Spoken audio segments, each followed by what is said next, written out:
believe so. You definitely get better. You play better opponents, and when the games are more like you're playing as a team, you're gonna learn more, as opposed to just playing everyone on his own. You're gonna learn less.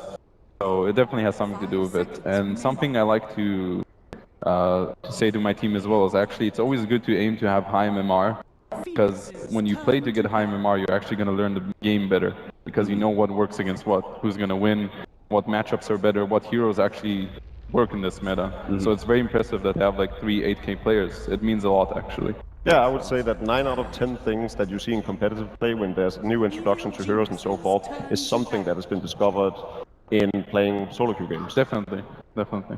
All right, well, let's get into our draft here for game number 1 of MVP Phoenix and Evil Geniuses.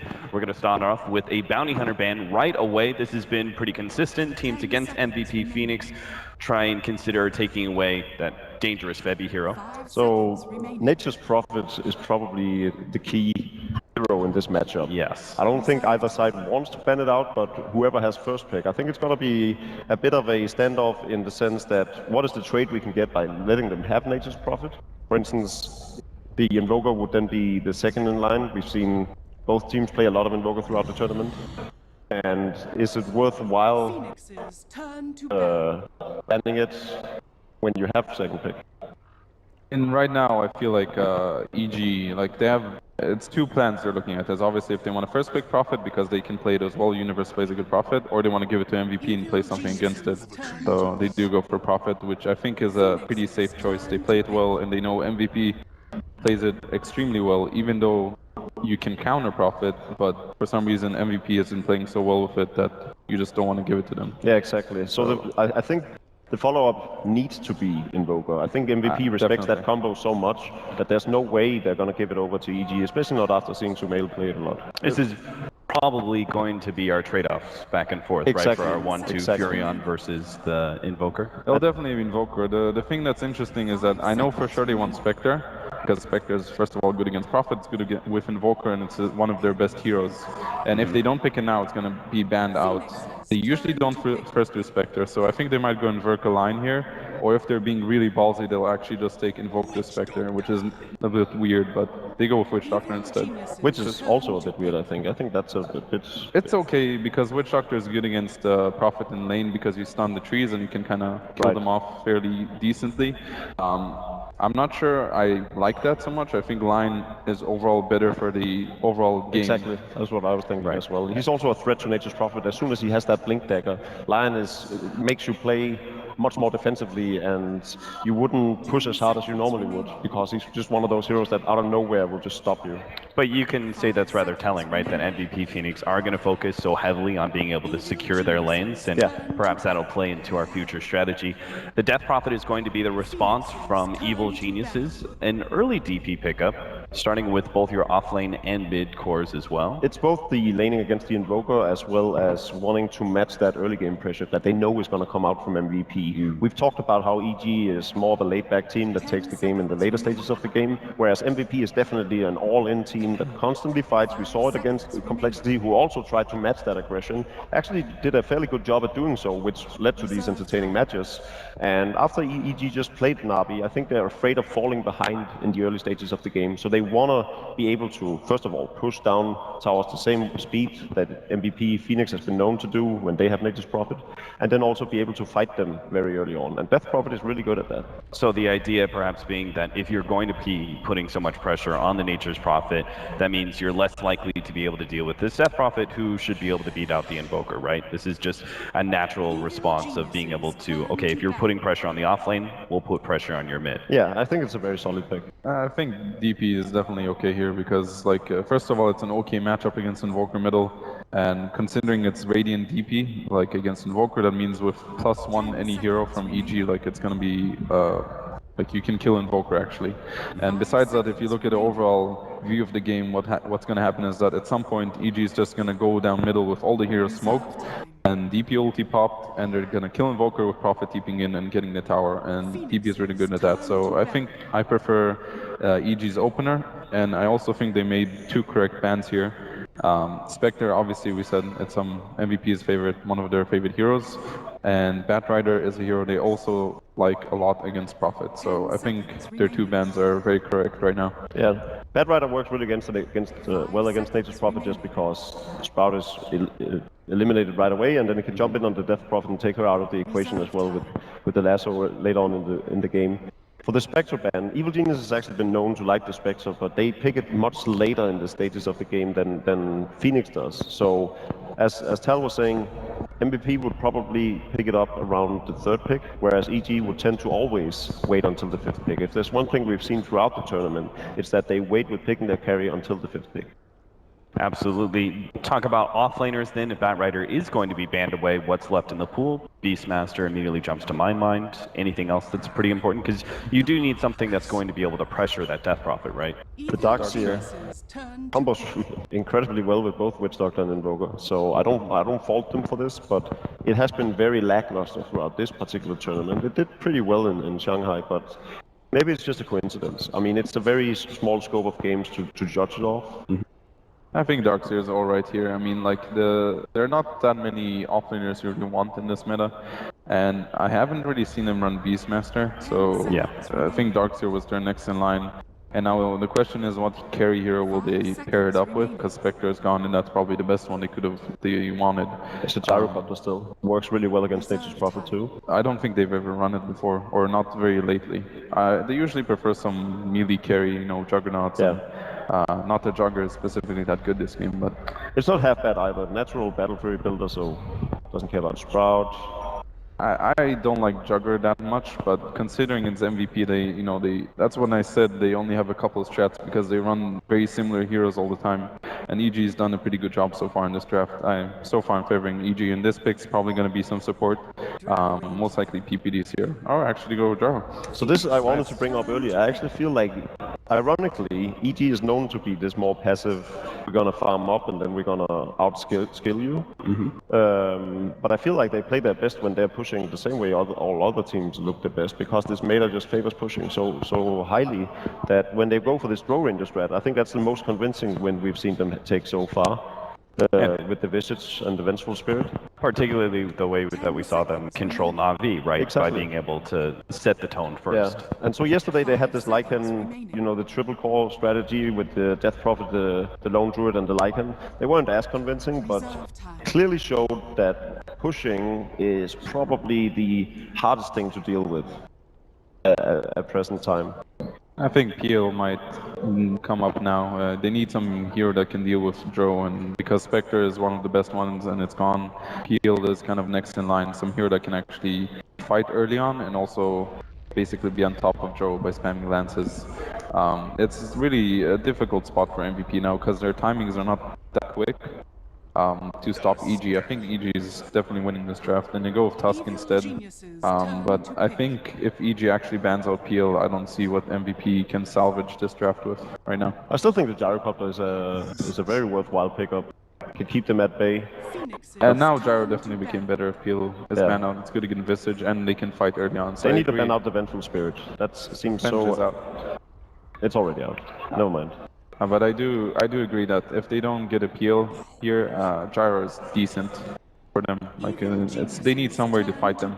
What's interesting is the Wisp just went through the draft entirely, and one of the reasons that happened is because, as you were saying, they had this sort of cookie cutter lineup with the Wisp Bristleback, and you don't want to have a Bristleback because then you go into extended fights, and that's where Death Prophet kind of shines. You want to burst her down. You don't want to take these fights that last several minutes, because that's when Exorcism is the best.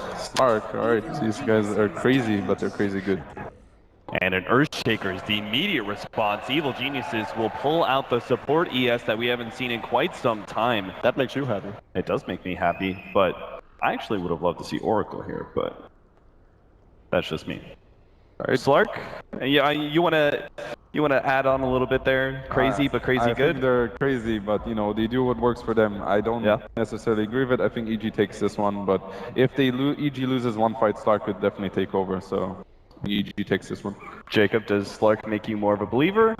Not really. I'm with Fly on this one. I would have actually trusted it more if they had gone for the Gyrocopter. What Slark, we've seen this time and time again. In Shanghai, Slark was really good. In this tournament, not so much. Got shut down. Eternal Envy had a fully farmed Slark, died within seconds. They have a 5-on-5 combo, but if they don't execute that, they're gonna lose to all this pushing strategy. There's no room for error, and these guys are a team that when they make an error, they just run at you again. But now they're suddenly cooldown dependent. So. All right, guys, game number 1 in this grand finals between Evil Geniuses and MVP Phoenix. To cast this will be the second best duo in Dota. That's going to be Toby1 and Blitz. Obviously, I'm an inferior model to Cap, but I am here to join the wonderful Blitz, casting this grand final, a full best of 5 between MVP as well as Evil Geniuses. Blitz, the panel gave their thoughts on the draft, but I really want to hear yours. I think MVP, the reason why they take the Slark is, one, it's a QO hero. I'm almost certain that they wanted the Spectre, by the way, but EG, I think, recognized that, because this was the same setup that they used against, who was the team that they just played? Cole. That's Complexity. Yes. They opened up with the Invoker Witch Doctor. Those are two heroes that set up Chaos for the for the Slark, or the Spectre. And the Slark works pretty well against the Drow if you can get on top of her, but that's the issue, is that EG decide to go for the 5-man. The hero just doesn't do a whole lot.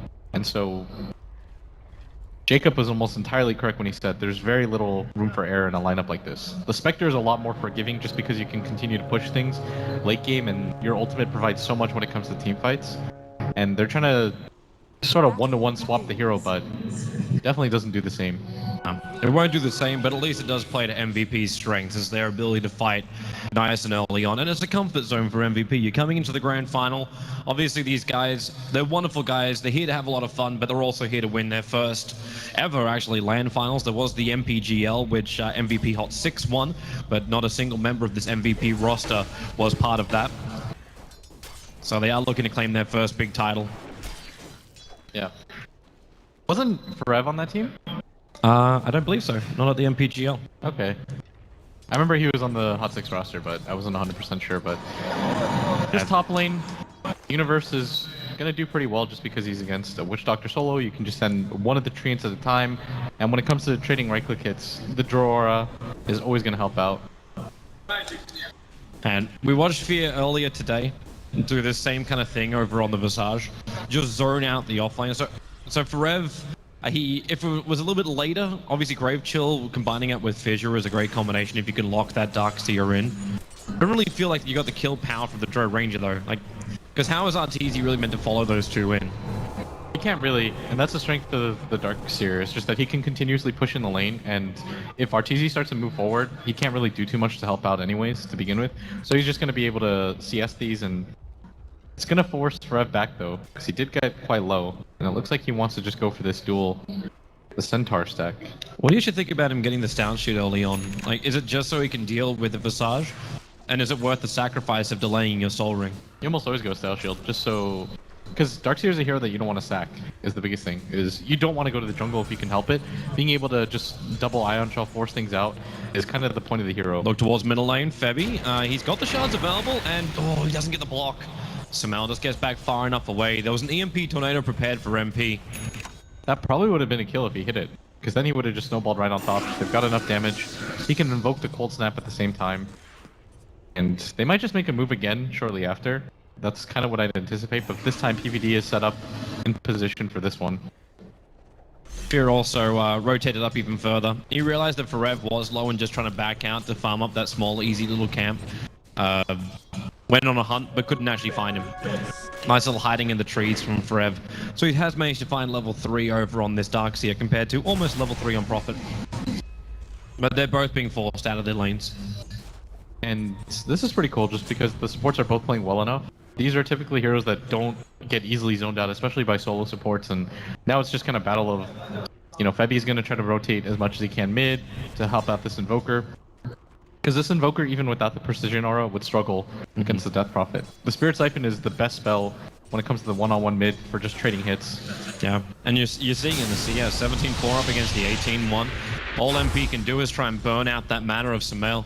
He actually tried to counter the Observer Ward as well, but unfortunately for him, that Dire Sentry is only barely out of range. But Febby will come in. Shards will fly, but there's no real initiation onto Samel, especially now that his bottle has arrived. Yeah, and it looks like Febby is just trying to make something happen, but a lot of this just feels like stalemate right now. EG's probably getting the better of it because they always have that Draw Aura to help them out. And that's gonna kind of be the push that the Death Prophet needs to win this lane handily. So both of the two supports just sitting here doesn't really benefit anybody, and that's why Febi's going to go stack the jungle as much as he can. And I anticipate the Darkseer rotating. Like, as soon as he has struggle in the lane. Oh, middle lane. Universe going to TP himself over. The shards will actually push Universe a little bit close towards that tower, but not close enough. He takes damage. So the Invoker will be the first blood. There's no Spirit Siphons, or actually, well, no mana available for it right now on Sumail, so we can't force the issue any further. But the first successful rotation and also TP of the Nature's Prophet. Yeah, and that's the strength of the Nature's Prophet, is that you always have the numbers advantage. We were talking about how it was a 2-on-2 matchup in the mid lane. Well, a Nature's Prophet coming in with boots is going to tip that in your favor, especially with the Precision Aura. And that's kind of where it helps out the most, is you give free damage to everybody on your team. MVP instantly tried to respond with pressure into that tier 1 tower. Luckily for them, when that rotation happened, they had a catapult with them, so the damage towards this tier 1 tower has actually been quite substantial, almost bringing it down to half of its life. But poor Febi, like, there's very few times, like, we've been seeing its great VS play in the semi-finals earlier. But that Tusker is just slightly out of position when the gank came. Yeah, that Earthshaker support, you rarely see it just because it's not as active. It's not the best defensive hero to begin with, but when it comes to defending your mid hero, it's one of the best in the game. And when you're playing against things like Invoker, if you can fissure block off, it's one of the better ways to deal with them. And I kind of like that pick. It feels like an adjustment from what they've seen before so far in this tournament. And we've already seen how effective it is. Nobody wants to go on this Death Prophet mid just because they're afraid that PPD is going to be there. But they find a better target. So a smoke move from Dubu as well as Febi. Oh, this would They're coming down to bottom lane, but at the same time as Universe TPs to go for the Darkseer, he bags himself outside of the Sprout, and with the Surge, he's back towards the tier 1 tower. With the Fairy Fire, he'll actually survive from the support. It's rotated in. Can they find enough damage onto Fear? Maybe with the Paralyzing Cast, they can have a crack over at Arteezy. It's the extra Iron Shell being thrown out. But okay, yep, they do actually kill Drow Ranger and MP. What a time to rotate on that Invoker. Not only picking up the Drow Ranger, but also the Nature's Prophet. MVP, 2 core kills. Yeah, and typically that's going to be a rotation that you see pretty frequently, where they're going to make the move into the enemy safe lane, and especially with the Drow Ranger there, one of the easier targets in the game to kill. No surprise whatsoever. MVP, they did mask that pretty well though, going for that smoke. Universe probably didn't expect it. I think he thought that they were going to go for the tower at top, and MP making that rotation was definitely the most surprising part for EG. He just hit that perfect timing. EG tried to also, again, push back, get something in trade for what they were losing on the bottom lane. So the Exorcism was expended by Sumail, and the mid tower's taken considerable damage. The Slark not really great at pushing down buildings, and even cleaning the waves this early on, it also wasn't as effective. Yeah, I do like the fact that the Death Prophet is in this game, just because MVP have shown that predilection to keep going for the smoke dual ganks, and whenever MP goes missing, that's when Sumail can take advantage of this, and Death Prophet is not a hero you just want to ignore. Tubu's coming up. Darkseer preps the Iron Shell, tries to close the distance between himself and Drow Ranger, and now, well, PPD gets the first one over on Febi. The Sigil will rise. But Dubu was TPing out, so maybe they weren't really ready to face up against that many players of Evil Geniuses. Yeah, I think this is a good back out, and Sumail has a TP plus the Arcane Rune available. I think it's not really worth it for them to stay in this lane anymore. He's going to get gone on mid, but this is a fake move. Just meant to annoy him. Yeah, it burns the mana, or at least keeps his bottle dry. He'll pick up another rune in probably 50 seconds, so he'll be fine. This is the EG movement as well that is to be expected. Arteezy, very early on, it's actually like the EG Classic. Get the early Morbid Mask, push the core into the jungle, and this will allow Fear to get that quick level 6. Yeah, we saw how effective it was in the series against Na'Vi when he was able to just get farm.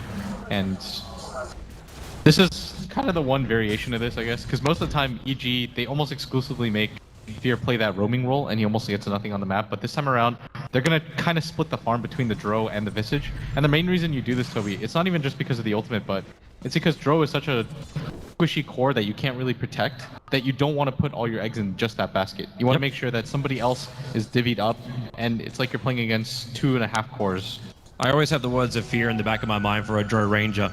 As long as she's alive and has the aura on the field, that's all he really cares about. It's an enabling hero, and that's how people should start to look at her. and less is just a straight up carry. Dubu's trying to have a crack over a Fear. They don't actually have Malediction, so the chance of this working is low until they have that. Fear failing on the TP out, and Forev trying to stay in close. Grave Shield giving the extra movement speed. Universe going to TP down as well. Arteezy's arrived to the fight too, but Fear down at 13 HP. He'll survive, and the Sprout locking in Forev. He cannot escape himself out of this one. PBD's not even manages to catch out Dubu, but he's back into the safety of his own tier 1 tower. The exorcism was already triggered from Samel that helped him to bring down the tier 1 tower, and then they just walked it to the bottom lane where they'll now look to take out their second tier 1 tower in the space of 30 seconds. Yeah, they got way too over aggressive there. They have to anticipate that Universe is always going to be there with the drums and the level 6 from Arteezy. He actually deals quite a bit in the right click department, and the Darkseer is getting a little bit desperate for what he's shooting for. I think Forev should just go back to the jungle, try to pick up some farm. There's like a single stack for him, and that's not great, but still a lot of stuff that he can clear before he has to rotate down. It's funny to see his build as well. Like, he's starting the buckler and then going into the Soul Ring directly after. Yeah, it's pretty surprising. I think he just went for it, figuring it'd be good against the high armor, and he was going back pretty frequently anyways, but you're right, it is pretty different. Another smoke move by MVP. They really want to try and keep killing off Arteezy. Yeah. But if you want an example of like someone who plays Drow Ranger doesn't care if he dies, Arteezy is most definitely that. Tornado gonna fly out, Shards as well. EMP gonna burn out all of PPD's mana. Thanks to the Cold Snap, he never got the fissure off.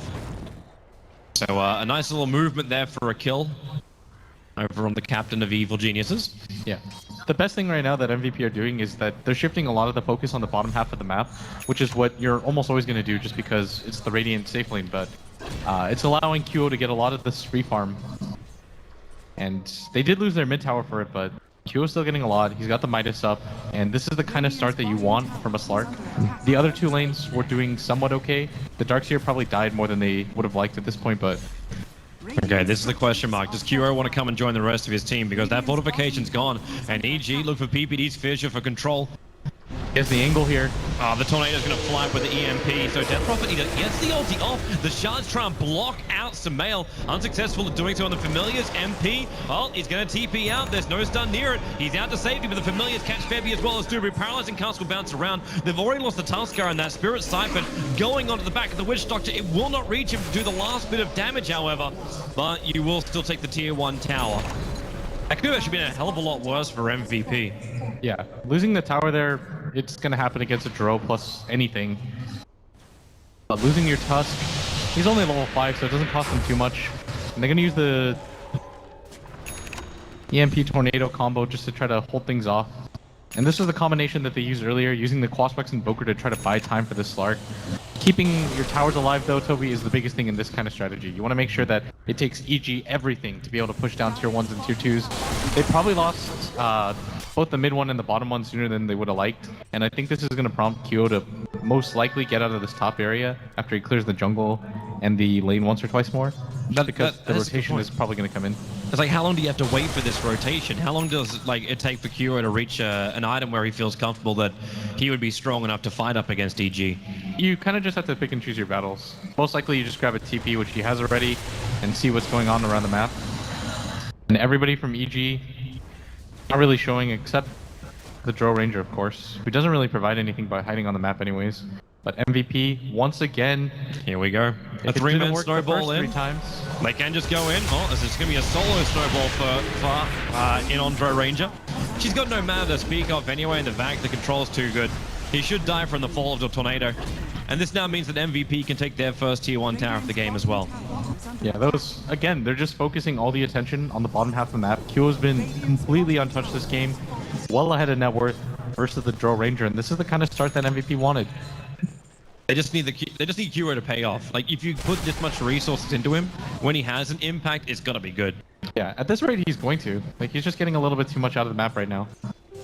They're moving up. Like, they're moving a lot of heroes up to this top lane. As, well, QO just pounces himself away to safety. MP's going to arrive on the back of an Invis rune, so Evil Geniuses. Like, you look for that detection, and they do not have any with them. Okay, yeah, they do. They actually have two charges of dust over on PPD. But but he'll probably want to be using that for the Ghost Walk. Now, EMP Tornado. Who do you really catch? It's going to be Universe. The Shards lock him in nicely. The follow-up Snowball and the jump in from QO. Caught Fear on the back line. So Millie's making this a little bit harder for him. He's inside the Shadow Dance with the Gust back. QO needs to get himself out of this one. It's a 1-for-1 trade-off so far with a prompt for the Tusker. But with extra help of some mail, he just wipes through, getting himself a double kill on the back of the Crypt Swarm, killing off that poor little Slark as Dubu into the tree line. He cannot TP himself out, is currently on cooldown. And again, after a fight, Exorcism can do damage into a tower. Yeah, this is a really nice setup from EG, and this is exactly what we were talking about.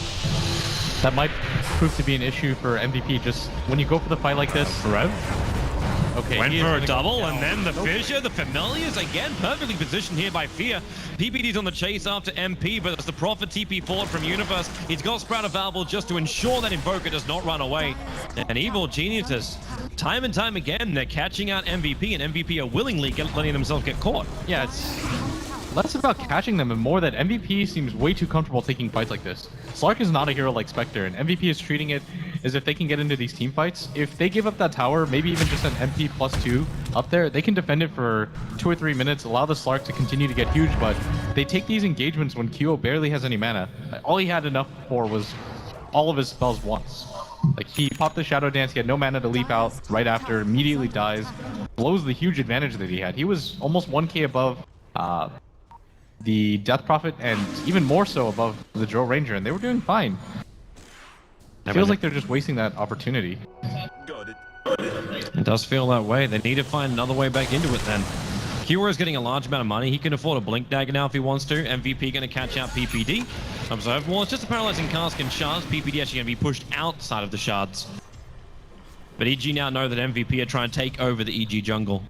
Yeah, and MVP just have to be patient, because what EG right now are doing really well is that they're protecting each other. None of their lanes are being pushed out either, so it's really hard for MVP to get any sort of rotations going. That's pretty key for them, as Arteezy's just going to get gone on and killed. Kiro, it looks almost too easy for him to do this. He does use his Shadow Dance, just as a safety kind of thing. Yeah, he's really showing why they decided to pick the Slark into the Drow Ranger. Almost nothing Arteezy can do there, even with a pretty decent amount of farm. Well, tier 1 town, a little bit of damage. PPD tries to stall it up. This Fissure really only damages the melee creep, but Universe has already added a lot more pressure to the bottom lane, and you've still got Fear doing his split push thing. He's actually almost got his Aghanim Scepter. This is the last 1k item. Yeah. So we're on course for like a 17-18 minute Ags for the Visage. And this is just the farm distribution that EG have chosen. The Drow Ranger is not meant to be your typical one-position carry like we talked about.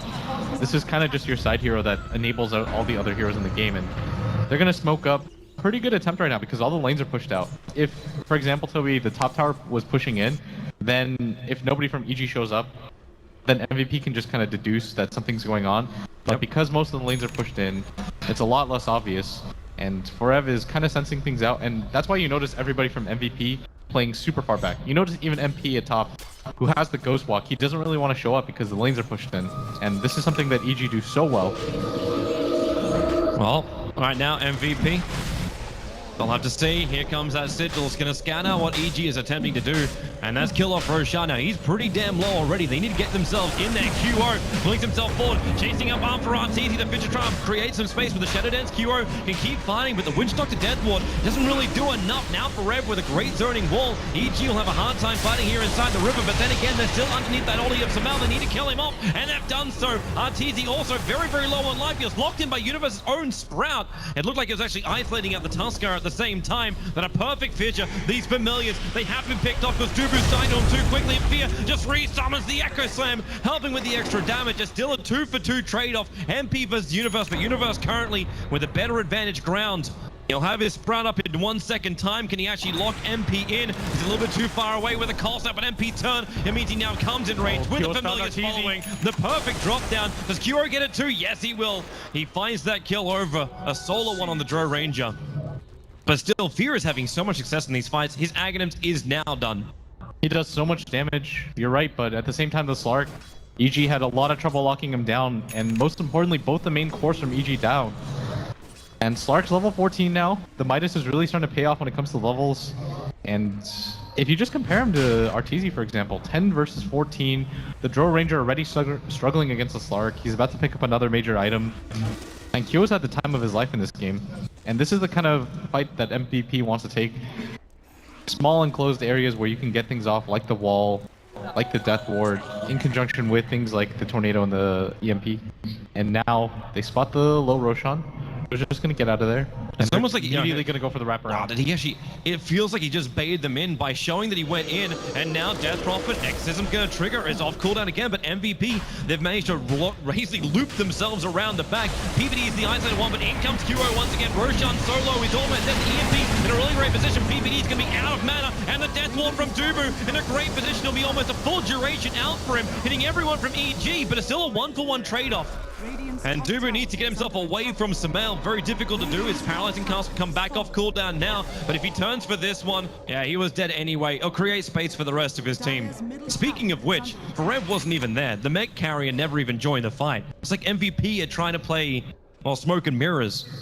Yeah, they wanted to be able to pick off 1 or 2 heroes in the exit of that, and then maybe they can re-engage the fight. But the Darkseer was such a huge hero for them in the initial fight. Getting the vacuum wall off, even if it wasn't the best vacuum wall, it's still something. It creates a path that EG just don't want to fight around. Plus, the mech, like you talked about, is pretty significant for them. And it's actually more than a mech now because they got him that space. It's a full Greaves. Yeah, and QO probably going to pick up the Scotty next. Definitely needs it. Maybe even decides to go for the Manta if he's afraid of the 2 silences. Would it be worthwhile getting a BKB as well? The primary reason I'm thinking is just those familiars are going to cause a world of hurt on him. Or is it better just to get the bigger stats? I mean, even with the BKB, the familiars are going to hurt him, but it's more just, you probably just go for stat-based items, get BKB at the very least as the one after that. Mm-hmm.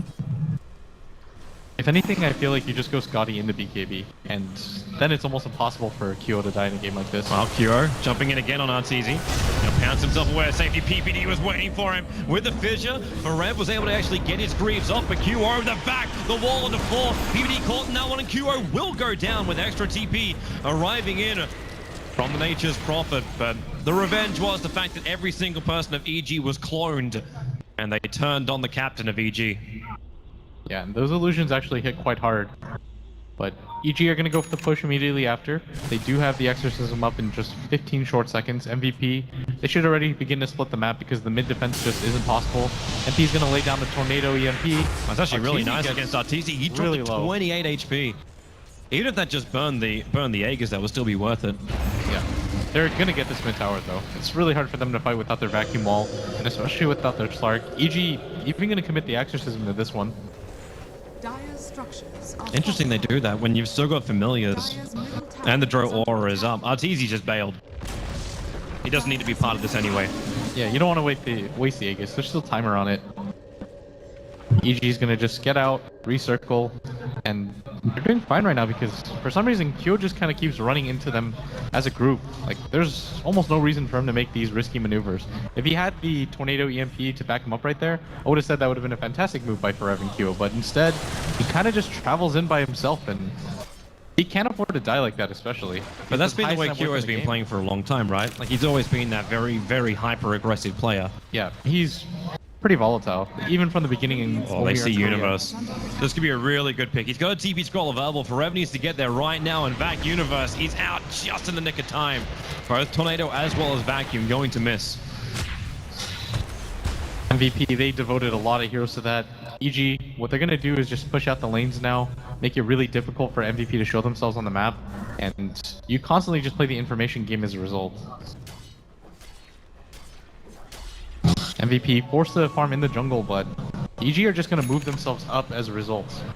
They know that MVP's there. Where else could they be? They're not showing on the bottom half of the map. Yep. Nobody's defending in or pushing in mid. Arteezy's still alive. That means EG can continue to just play really greedy. There is the advantage of MVP doing this because the bottom lane's pushing in so far.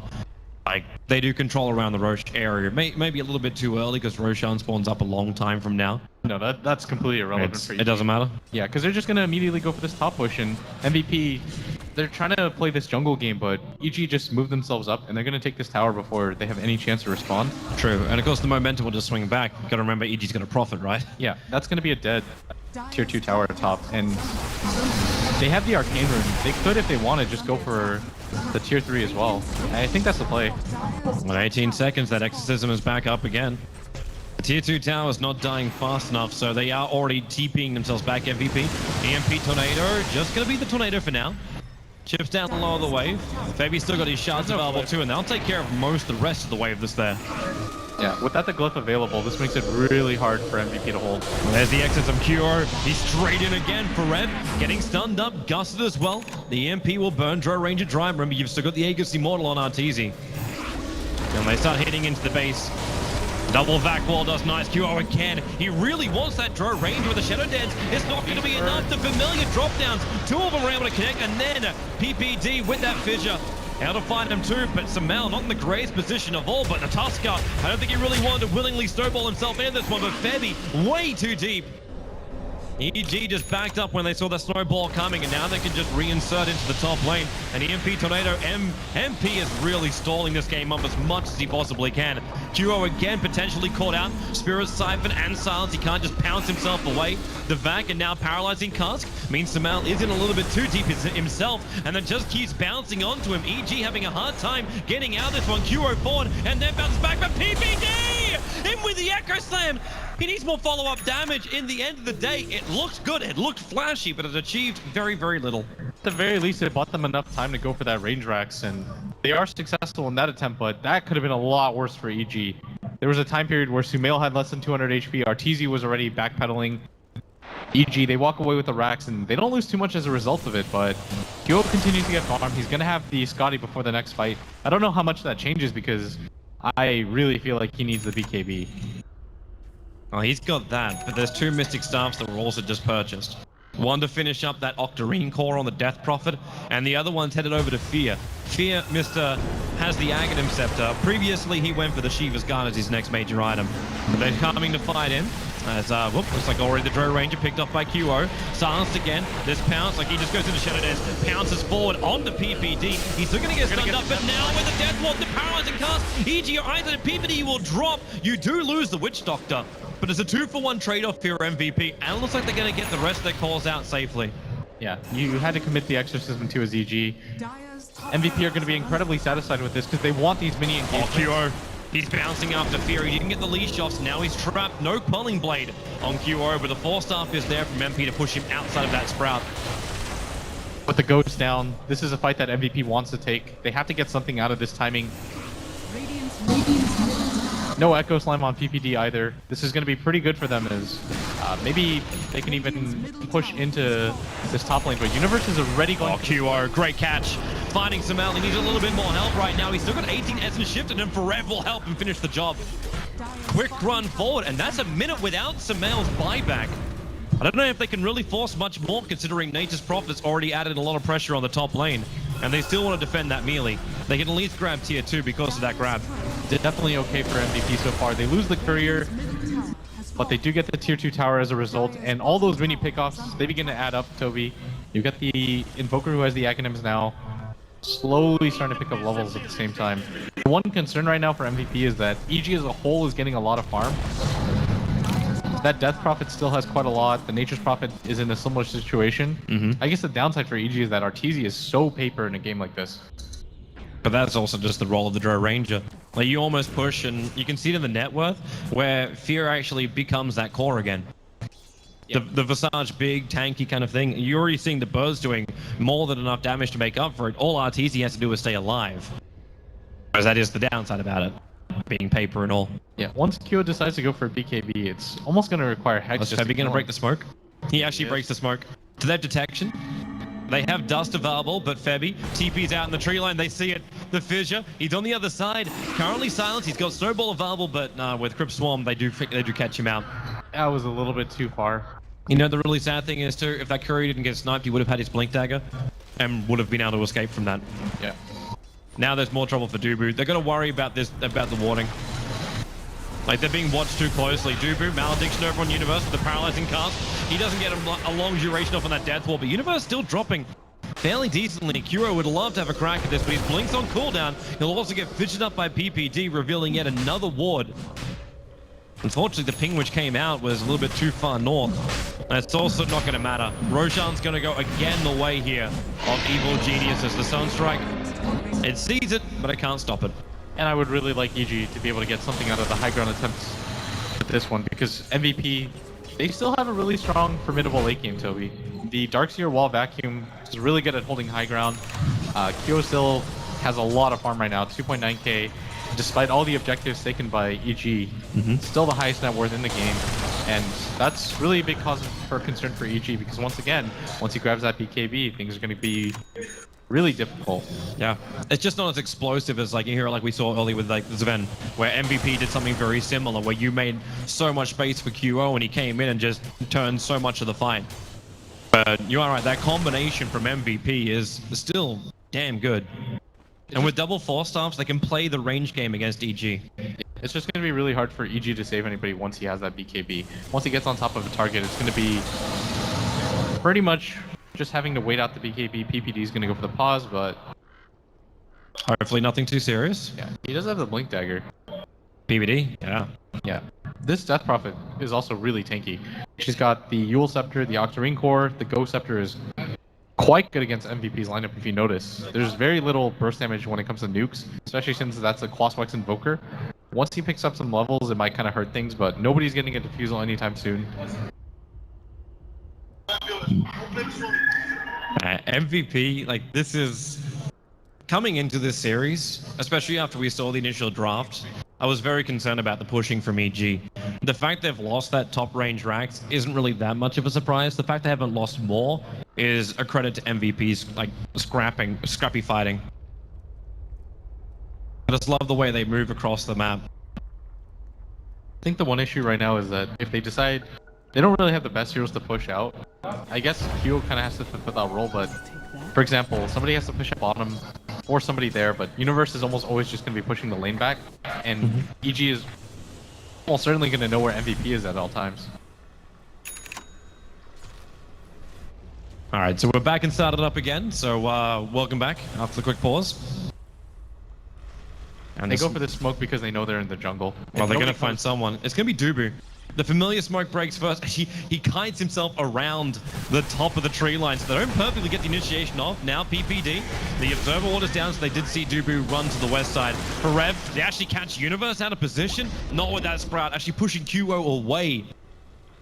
Giving them some room to move. Kuro wants to go in again, jumping forward with that BKB. This time it's a guaranteed kill over on PPD. He moves to Arteezy as well. There's no leash for another 2 seconds. He's got the pounce and up in a moment, and there it is. Jumping on top of Arteezy. Take away that bonus as well as the Aegis Immortal, but the Exorcism is up and doing some serious work here for Samel. He'll have the buyback coming in from the Darkseer. Febby with a snowball. The TP out. He'll have the time. Familiars won't get the stuns off, and Kuro back in the engagement. You've got the Deafening Blast pushing back Fear in the back into a big wall, catching up 4 players from EG. You've still got Samel doing too much damage. They'll isolate him on the side. Thanks to that ice wall, actually does absolutely nothing. He's on the back of a haste rune. Finally, they'll send him up into the air and bring him down. And QO wants to fight him. The Exorcism was about to wear off a QO. He finds the kill, but on bottom lane, Universe doing radish kind of things. He's going up the range racks only. They will not get the melee out of this. In fact, it looks like they won't even be able to finish off the range racks. But a big fight for MVP. Yeah, if you're MVP, you've got to be incredibly satisfied with that fight. The downside is your base is almost completely exposed. That mid tower is the last bastion of defense for them. And they are getting quite a lot out of all these engagements. Q's already built himself up to 1800 gold. MP got his level 16 out of that as well, but you would really like it if you could start getting some objectives out of this. Like the next Roshan is going to be pretty crucial for them, and they're going to run into Arteezy here. QO missing on the pounce. That leash could have meant so much for him, the Fissure. Well, it goes out, and now they'll snowball forward with QO, really wanting to get that kill on Arteezy. The Sunstrike arrives from MP. They've got him down for 55 seconds. There's no buyback available, and also MVP have been doing a really good job of hunting down these Visage Familiars. If they get rid of this one, there's no more for another minute. Yeah, MP at bottom is trying to isolate out that Nature's Prophet if he can, but unfortunately, Universe slips is a little bit too wily. And he is going to go for the Hex, by the way. Does Universe know MP? He's not going to see him. Yeah. I really think he needs that Hex. If they're going to be able to deal with that Slark, it's the best investment that he can make right now. You're talking on for MP? No, for Universe. Universe? Okay. He has one finished now. but he's gonna need it. It's kind of their only way to kill Slark right now. You saw they were fairly successful with the physical damage, but when he popped the BKB, they actually just had to watch PPD die. Is Universe gonna have enough life with the Scythe device as well to survive if Slark goes on him? Hey, he has 1800 HP. He's never gonna be the first target in the game. Usually you're gonna go for people based on this like weird formula in people's heads where you go for the heroes that deal the most damage versus how tanky they are. For a hero like Arteezy, he deals a lot of damage and he makes his team deal a ton of damage, but only has 1300 HP, no defensive capabilities, no BKB on him. So he's always a great target. That alacrity pounds up PPD too quick on the blink though. That Dire Observer ward is allowing QO to know exactly what he is up against. And now, well, he jumps forward. He also buys a little bit of space, but Sunstrike right on top of PPD. QO again, and he really doesn't care about this BKB timing. He just keeps going, pounces, gets the leash. He found the Dro Ranger. The gun's pushing it back. Shadow Dance will allow QO to just run himself away. And Samel does not want to chase too far. In fact, now, because you know it, they just want to jump out to reinitiate. Samel out too far, and Febby's going to help push him. The snowball forward goes into buying space, but another back wall from Varem, catching out two. Fear included. They have to get out here, MVP, because Universe are coming in. And do they have enough protection? Varem doing everything he possibly can. The shards actually pushing QO outside of the Sprout. Now the Death Ward. Dubu will be stopped, but the paralyzing cast did so much work. Now Samel hits the deck. Who's going to go down? Still not Febby, still not hardly anyone for MVP. They're actually surviving. Samel will also find that kill. They finally bring down the Darkseer. It felt like they had to work so damn hard for that one. Dubu's TP up will be successful as well. But man, MVP, they feel so hard to put down. Universe? Universe? Hello? Goodbye. I feel the opposite. I'm wondering what MVP is going to do. That Death Prophet heals so much off of that Octarine. Sumail played that positioning fight perfectly. Made all of that okay for his team, and MVP, that was their first excursion, trying to get aggressive. Is that the point when MVP should be backing out instead? Because they initiate when the exorcism goes. Yeah, part of then you've got to get yourself out, right? Part of the issue is that Sumail was low, and they had a really good angle for the vacuum wall. So they got baited into this idea that they could burst down the Death Prophet, but she healed everything with the Exorcism. She just kept channeling the Spirit Siphons. She has two different ways to survive against MVP's lineup. The Sunstrike barely doesn't clip her. What if you just start removing a damage then? I'm trying to actually think about exactly what you can try and combo here. I think the play is for QO to get some sort of disable on his own, maybe even a Basher, or pick up the Diffusal Blade just to deal with the Ghost Scepter. Because she effectively has, like, how long is that? For like 6.5 seconds of just being able to survive in the air. Not really much they can do when she pops the Ghost Scepter, and then the Yule's right after that. That's more than enough time for her Ghosts. So you just keep her on the ground with something like bash her into Abyssal? Yeah, I think that's not a bad idea here. I think the Diffusal Blade is not as good of an item, just because the Abyssal Blade would work so well against EG's lineup. You could always try the Swindles approach, Silver Edge kind of style. Stop the damage of the Exorcism, or reduce it at least. I'm not as big a fan of in this game. EG gonna smoke up. PPD with his Echo Slam back off cooldown. TZ's probably the most exposed player of all. Yeah. But MVP is still back on their farming. You start to realize why Universe decided to go for the Ags in this game, whereas most Nature's Prophets MVP. They smoke up as well. They're coming down. The Death Rob's going to be revealed. Febby with the instant punch. Can they get the control? No, PPD with the Echo Slam. Dubu's going to die before this fight even begins. And Universe on the backlines. QO is trapped inside the tree line. He can't get back out again. It's a death pit to the snowball. That'll give him the space to Shadow Dance away to safety. But Febby has to sacrifice himself for the greater good. And yes, QO is able to escape out. These familiars are rotating over. Can they get the stuns? Well, they try. QO just dodges it. Slippery little sucker. EG is immediately going to go for the push too. They want to be able to use this Exorcism if at all possible. Unfortunately for them, it's just about to go down.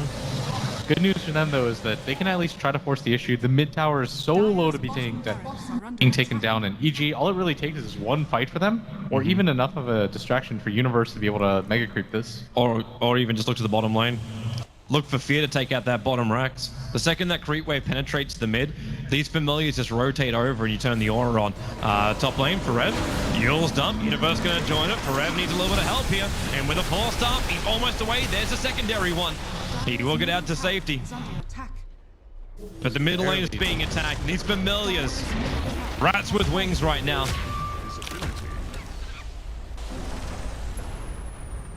You're gonna get spotted out, and Kyo decides to go for the Moon Sharks just for the extra DPS, but I really think MVP... It's really hard right now. The reason why is a lot of people might just say, why don't they just go for some sort of play like push out the lanes? The issue is that when Universe uses his ultimate, the creep wave pushes in, right? What has to happen is somebody from MVP has to go deal with it. That means they have one isolated target at all times. And so whenever they do decide to go for moves like this, it almost always just leads to a 4v5 fight or MVP playing from behind. Somebody has to go deal with the top lane, meaning if EG kind of focus on this bottom lane, that they're always going to have the advantage in numbers. This is a nice way for QO to do it. The BKB meaning the Gus doesn't push him back. And that is no RTZ for a full minute. Keep your eyes on that bottom lane as well. The dire observer from MVP. They knew exactly where PPD and Universe was. He'll go for the Sprout, but he's still perfectly visible. They'll flip him like a pancake. And EG will lose 3 heroes in very quick concession. That's the kind of plays that they need to make, where they take advantage of the fact that EG is trying to set up for them. By being able to kill RTZ, they know at that point they've got the numbers advantage.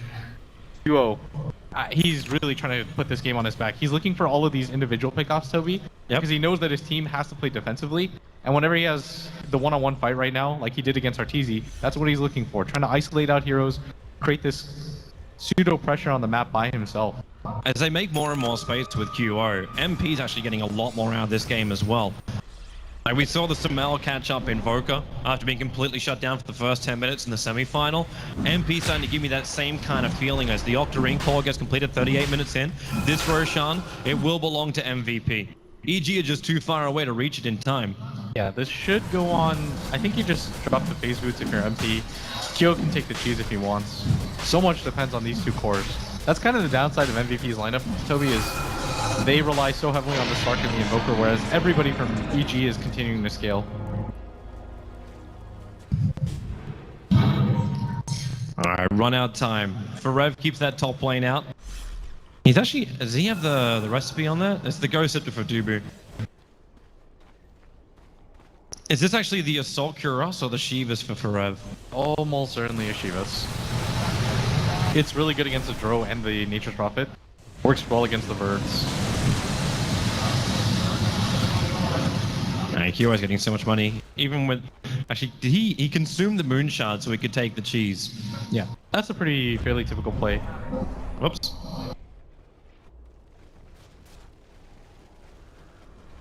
Smoke movement now from MVP.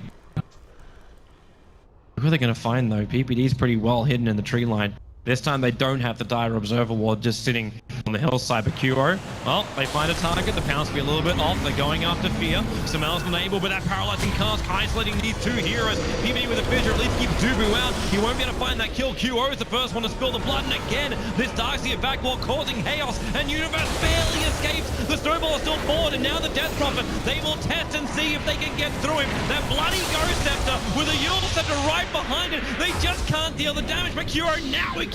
A double kill for him, bringing down the big one, bringing down Samel. And that's a big killing spree to be ended.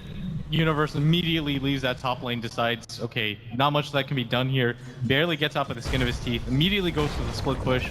And even with the wand fight, MVP, because of that Aghanim's Nature's Prophet, they can't really turn this into anything. They want to be able to go for towers, and they should be able to pick up PPD here, but there's no external objectives that I feel like they can go for in time. Oh, MP, there it is, as you said. Cold Snap, EMP, shot to fly out, PPD, chance of survival, absolutely none. Slark will actually find that pick off himself. That's now 10 kills for QO. And we have ourselves Malcolm contestants right now with 0-8 on Fevy, as well as 0-10 over on PPD. That's the basis in trouble of MVP. They meteorite it, they take care of most of it, but again, another range racks will drop. Only the 3 melee racks remain for MVP, as these flying rats once again hit behind the lines. This is to be so frustrating for MVP. They've done such a good job at trying to keep up in this game, but EG have just played this so smartly. The way that Universe decided to itemize too, going for the early Aghanims. For a second there, I was kind of doubting it, and I said, all this does is push in the lanes, allows MVP to farm quite a bit, but it's actually just having the effect of never letting them leave their base. maybe a fighting build would work out a little bit better because they have the Death Prophet and a whole lot of pushing to go along with it, but Universe thinking well ahead. And this is going to be a very tight game.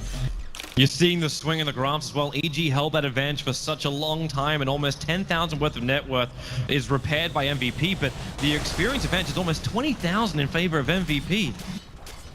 You don't really feel it to look at this map that these graphs even tell the correct story. I mean, just looking at items, especially on Kyo, you can see that he's well ahead of everybody else in the game. The issue is that they can't translate it to anything.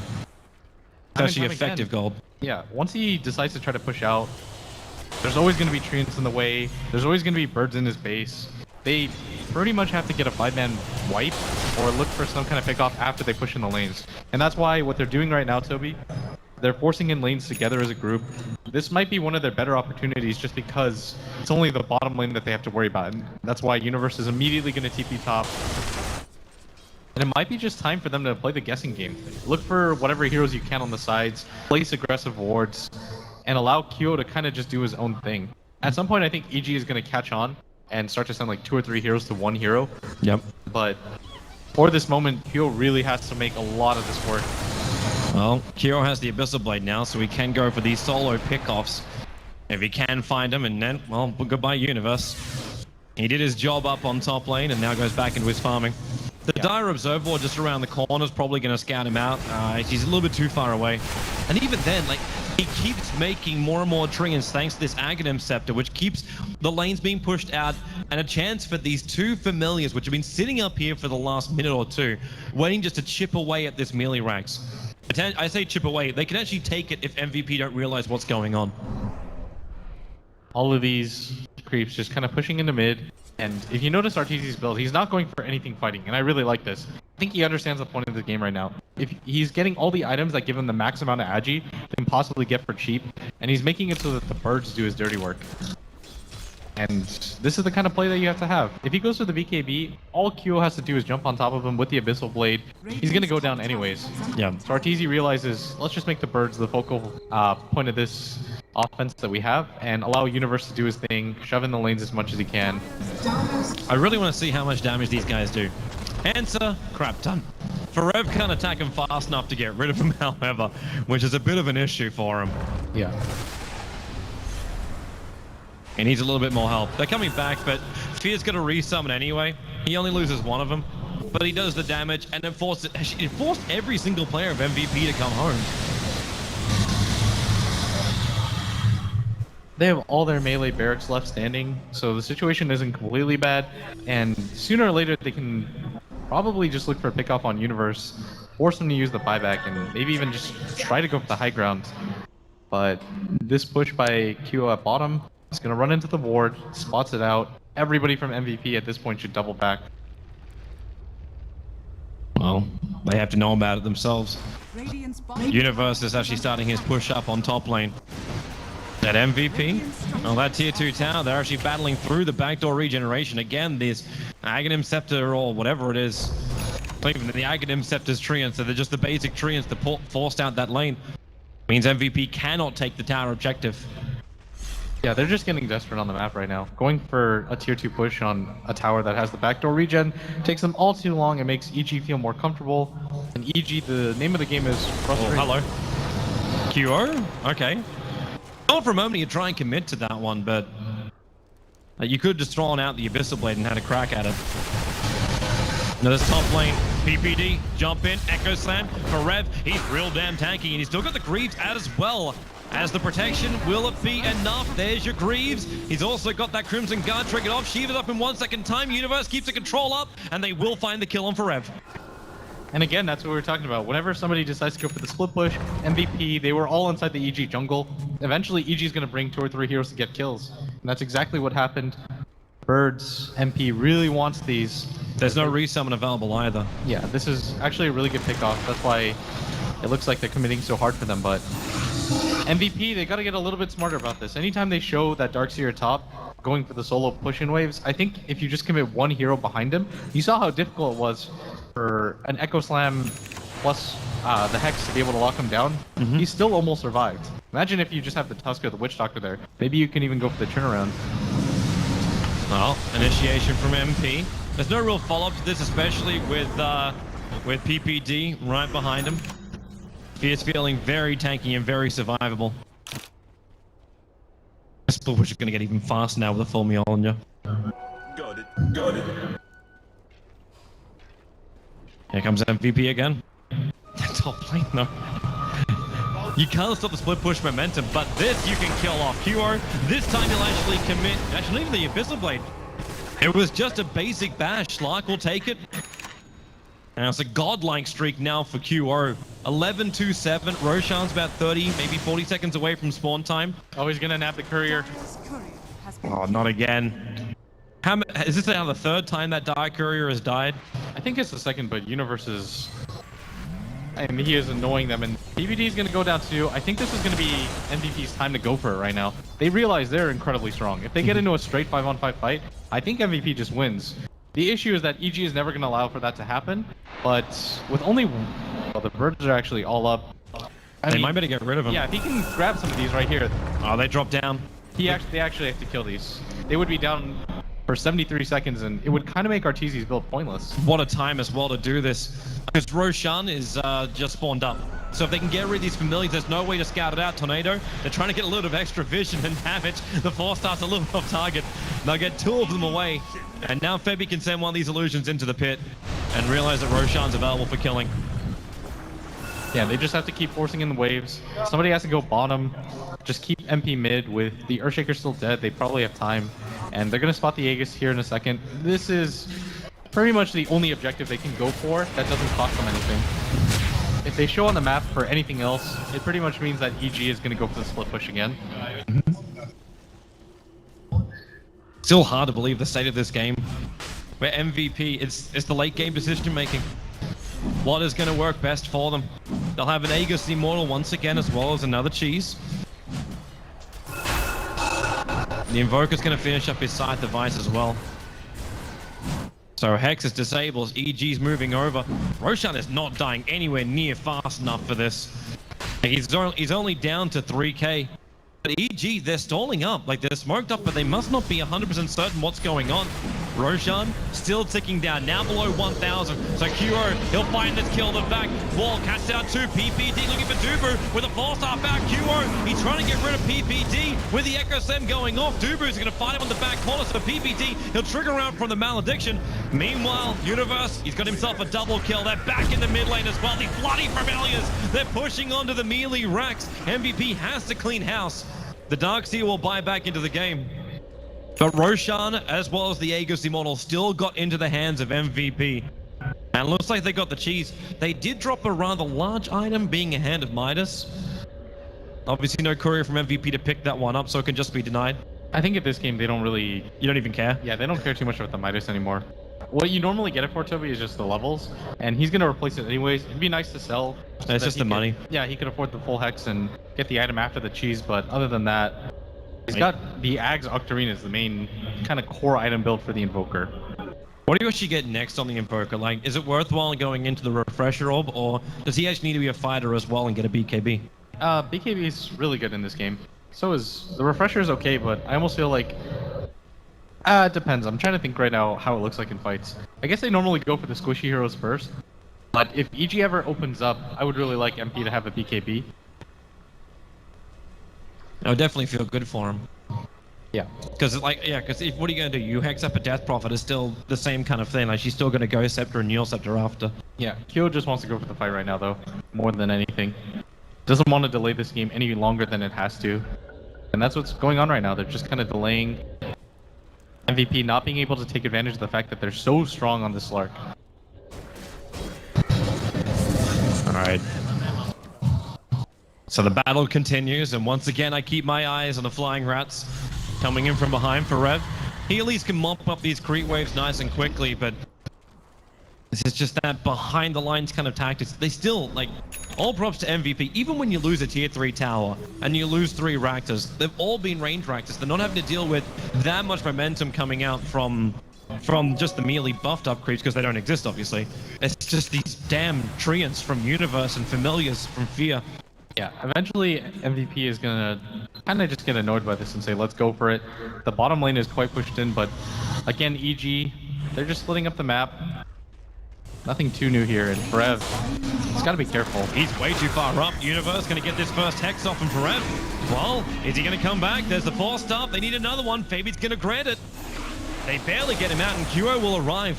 Starpatching looking for the initiation shard. Snowball forward. Universe is the man in the front lines. They're going for it. Universe gets his BKB off. Sprout starts the TP. They got the Death Ward. Universe, so much damage. He pops to the Invoker. They've also got the Familiars surrounded. They need a little bit more vision to make it work. Kuro going to be 4-star through the trees to break the tree line and get that vision. It's not going to happen.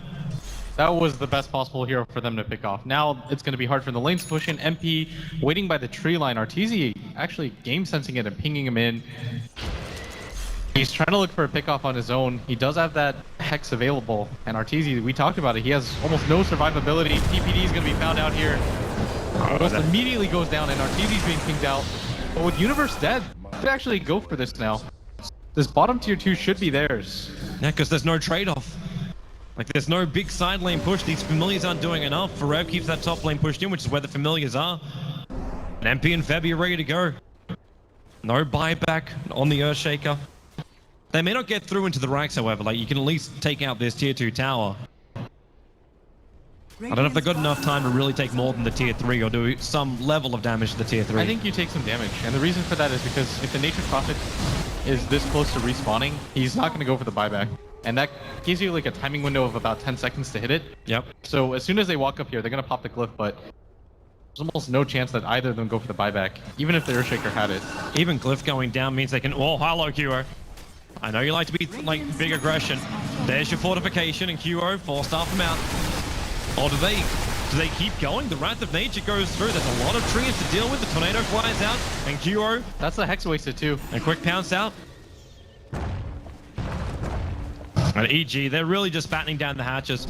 The funny thing is too, Forev's not even there. Forev's back in the middle lane, adding more pressure while Kuro is just doing this solo.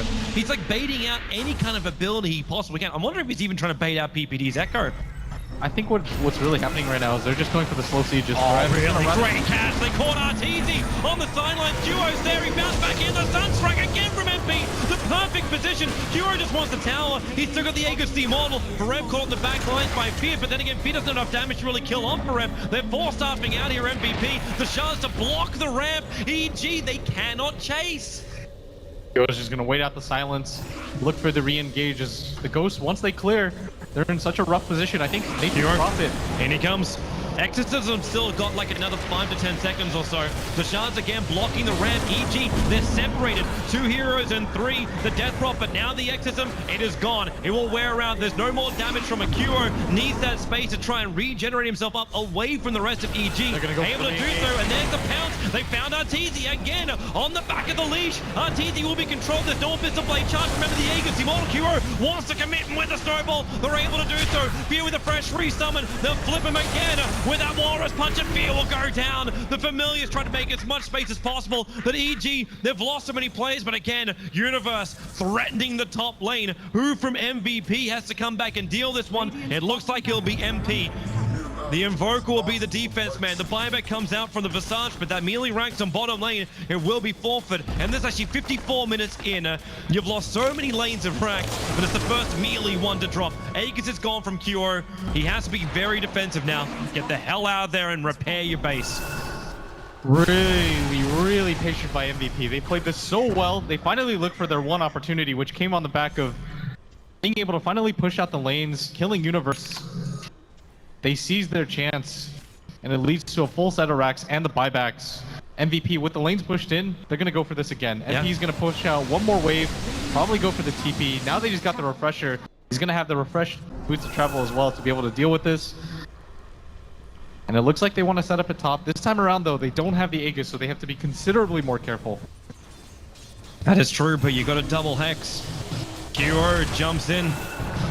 He's actually sending an item out to himself, so he's assuming this siege is going to last a while. He's actually picking up the Monkey King bar, so that Solar Crest of Fear is no longer going to stop QO from inflicting damage. He just keeps going and going.